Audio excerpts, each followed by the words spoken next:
वहीं दिल्ली आम आदमी पार्टी प्रदेश अध्यक्ष सौरभ भारद्वाज की तरफ से प्रेस कॉन्फ्रेंस की जा रही है, सीधा लिए चलते हैं। खरीदने की प्रक्रिया करीब 2 साल पहले शुरू हुई थी। उसकी अनाउंसमेंट भी दिल्ली की सरकार ने की थी और अक्टूबर में वो सारी की सारी इलेक्ट्रिक मोहल्ला बसें दिल्ली में मौजूद थी और सब लोगों ने वो वीडियो देखे थे। उनका ट्रायल चल रहा था।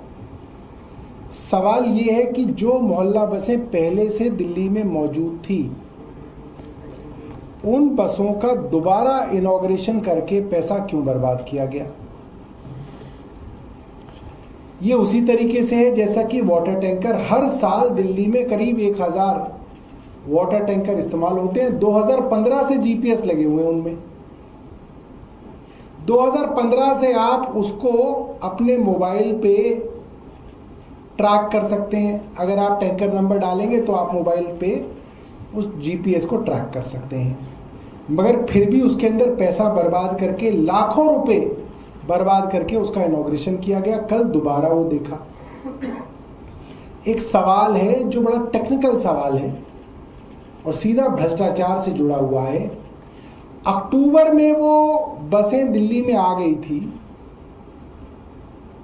अप्रैल तक वो बसें क्यों नहीं चली थी? इसलिए नहीं चली थी क्योंकि उन बसों को खरीदने का, प्रोक्योरमेंट का जो टेंडर था वो केंद्र सरकार की कंपनी करती थी, CESL, convergence energy services limited. केंद्र सरकार की कंपनी ने टेंडर किया, हमने पैसा दिया, सारा का सारा पैसा दिल्ली सरकार का था।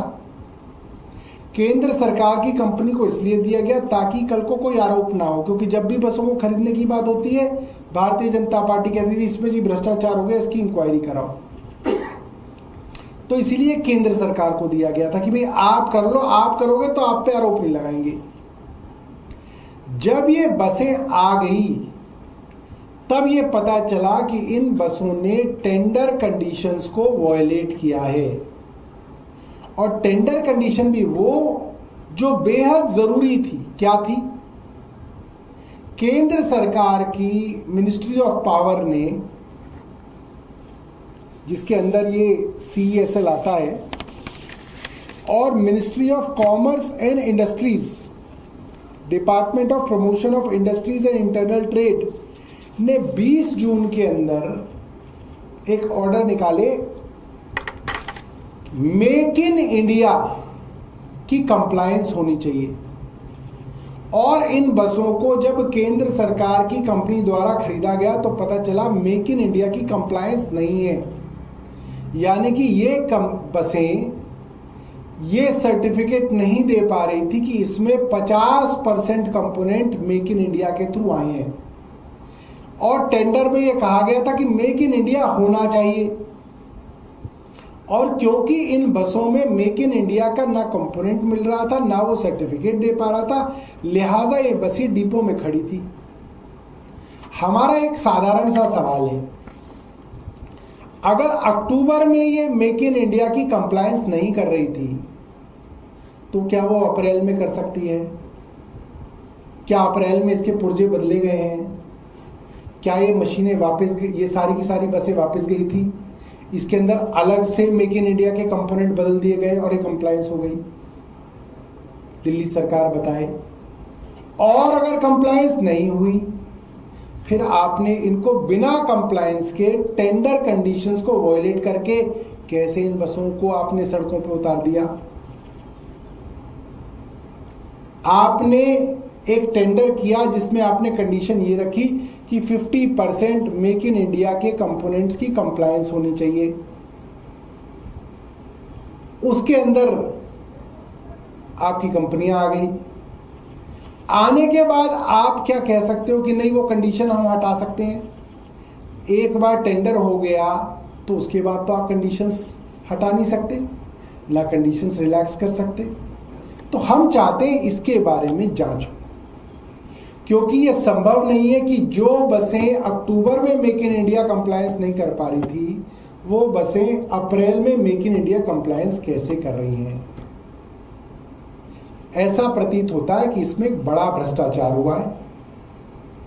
किस स्तर पर भ्रष्टाचार हुआ है, अफसर के स्तर पे हुआ है, सरकार के स्तर पे हुआ है, हमें जानकारी नहीं है, मगर इसकी जांच होनी चाहिए। इसकी सीबीआई द्वारा इंक्वायरी होनी चाहिए, क्योंकि ये बड़ा मामला है और हजारों करोड़ रुपए का मामला है और ये सब कुछ डॉक्यूमेंटेड है। इसके अंदर कोई ये तरीका नहीं है कि आप उसको बदल दें। ये डॉक्यूमेंटेड है कि उनकी कंप्लायंस नहीं हो रही थी। मैं आपको टर्म एंड कंडीशन पढ़वा देता हूं। सेक्शन ए कंडीशन नंबर 11, और ये टेंडर भी केंद्र सरकार ने बनाया था। Scanned copy to be uploaded, certificate regarding declaration of local content as per the format in an attachment number 12, ये इसकी प्री कंडीशन है और ये अटैचमेंट नंबर 12 है। Certificate regarding declaration of local content, ये सर्टिफिकेट देना है मैन्युफैक्चरर को यानी कि वेंडर को, और ये देना है CESL को, कन्वर्जेंस एनर्जी सर्विसेज लिमिटेड, जो एक 100% सब्सिडरी है EESL की, और EESL department of power government of India की है।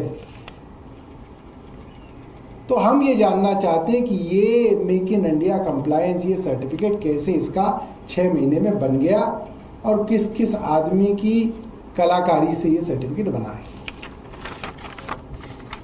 बहुत बहुत धन्यवाद। आपके पास कोई प्रश्न हो? इसमें समस्या किस लेवल पे आ रही है? क्या आप लोगों को लग रहा है उस वक्त पॉलिसी मतलब बसों को सड़क पे लाने से रोकने के लिए किया गया, या अब पॉलिसी वायलेशन हो रहा है?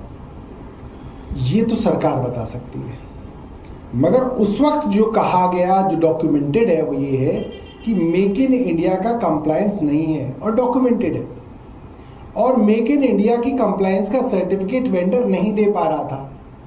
तो अगर नहीं दे पा रहा था इसका मतलब नहीं था।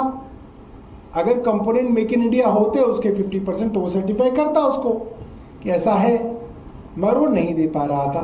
तो हम ये जानना चाहते हैं कि अब ऐसा क्या हुआ, क्या अब हो गया वो कंप्लायंट, या अभी भी नहीं है मगर सड़कों पे उतार दिया गया? अगर ऐसा है तो टेंडर कंडीशन कैसे वॉयलेट हुई और किस अफसर की कलम से ये टेंडर कंडीशन वॉयलेट हुई, ये हम जानना चाहेंगे।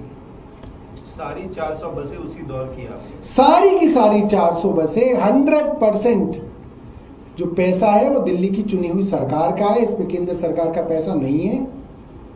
और क्योंकि केंद्र सरकार की कंपनी का काम टेंडर कर रहा था, हमने उनको कहा था कि आप कर दीजिए, तो उन्होंने किया है, और CESL करके कंपनी ने किया है। आपने कब खरीदा था बस?